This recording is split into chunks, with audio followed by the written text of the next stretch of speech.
Welcome back to Smart Speak English. Hello, everyone. Today we're jumping right into something that seems maybe a bit simple or even silly. Yeah, but it's actually incredibly powerful if you're learning English. We're talking about tongue twisters. That's right. And, what we've looked at shows they're not just like fun little phrases. They're a really effective tool For pronunciation, fluency. and even just sort of the physical coordination of your mouth when you speak English. So our mission for this deep dive is basically to unpack how these tricky phrases boost your clarity. Yeah, what makes them tick based on the material we've gathered. And it even suggests maybe getting ready by warming up your vocal cords, perhaps having some water nearby. Good idea. So if you haven't, maybe take a second now. Okay. We're going to walk you through 5 specific ones and explain why each is such a great workout for your speaking skills. Ready?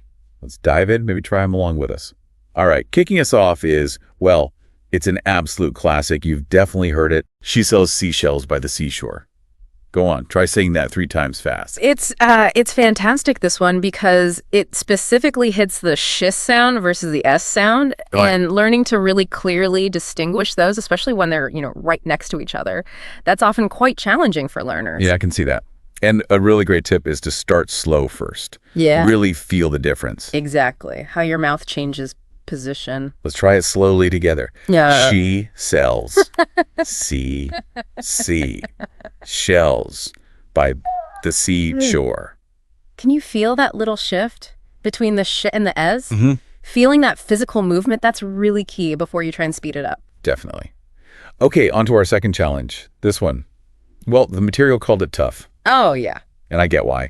It's red lorry, yellow lorry. Ah, that one. Yes. It's a serious workout for your R and L sounds. Totally. Rapidly switching between those two, that can be a real hurdle depending on your native language. So the goal here is just repetition, right? Try saying it multiple times, maybe 5 times in a row. Give it a go.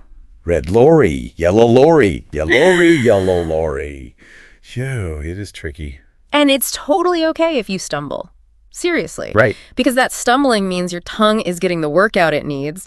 Tripping over the words is kind of a sign it's working. It's part of building that muscle memory. Exactly. Okay, time for number 3. This one's another really well-known one. Quite fun, actually. Which one? Peter Piper picked a peck of pickled peppers. Ah, Peter Piper, yes.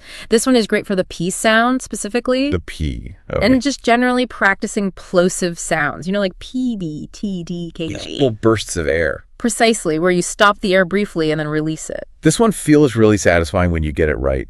We definitely encourage you listening to try it with us now. Let's do it. Ready? Peter Piper picked a peck of pickled peppers. Nice. And if you're feeling particularly brave, Uh-oh. there is an even longer version of that one out there. It adds a few more lines. Wow, okay. Maybe another time. So, our 4th tongue twister.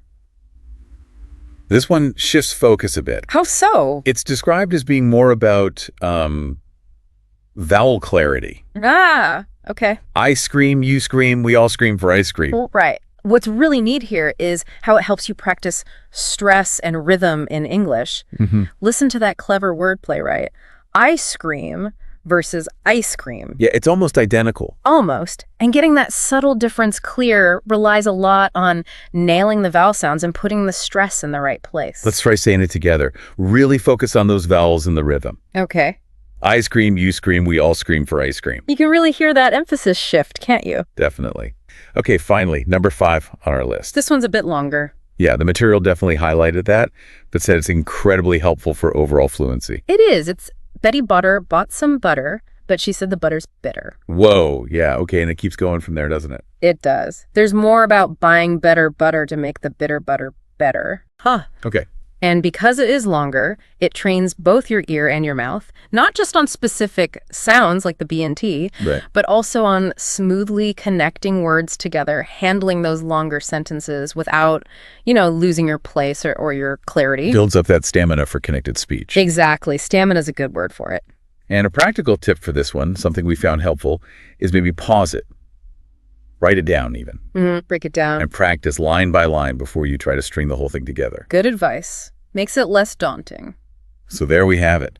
5 different tongue twisters, each hitting slightly different but really crucial aspects of English pronunciation. And thinking about why they work so well, It really comes down to them being, well, physical training. Like exercise for your mouth. Pretty much. They act like exercises for your mouth muscles, making them more agile, more precise. And that improved muscle control, that directly helps with better articulation, right? Definitely. And it can really help reduce mumbling, too. Yeah. By repeatedly practicing these sort of awkward sound combinations, you're training your mouth to make the correct pronunciation more automatic. So you feel more confident when you speak. That's the goal, making it feel natural. So practical application, the best way to use these. Practice them daily if you can, even just for a few minutes. Maybe try it in front of a mirror. To see your mouth movements. Yes, see what's happening. And honestly, don't worry about messing up. We definitely messed up on Red Lorry. Exactly. Every stumble, every time you trip over a word, that's just your tongue building strength. It's genuinely how you learned. Building that muscle memory. Precisely. It's part of the process. Okay, so thinking about those 5 we just unpacked. She sells seashells. Red Lorry, Yellow Lorry, Peter Piper, I Scream, You Scream, and Betty Botter. Which one felt the hardest for you listening? Trying them out is really the best way, isn't it? To find your own personal pronunciation challenges. Yeah, and start working on them. Well, we really hope this deep dive has shown you the power packed into these simple-sounding phrases. They're great tools. If you found this helpful, please do like this video, share it with anyone else learning English, and subscribe to Smart Speak English for more deep dives like this. Yeah, and we'd love to hear from you too. Please comment below. Let us know if you have any questions, or just tell us which tongue twister tripped you up the most. It's always interesting to hear. Until next time. Keep speaking smart.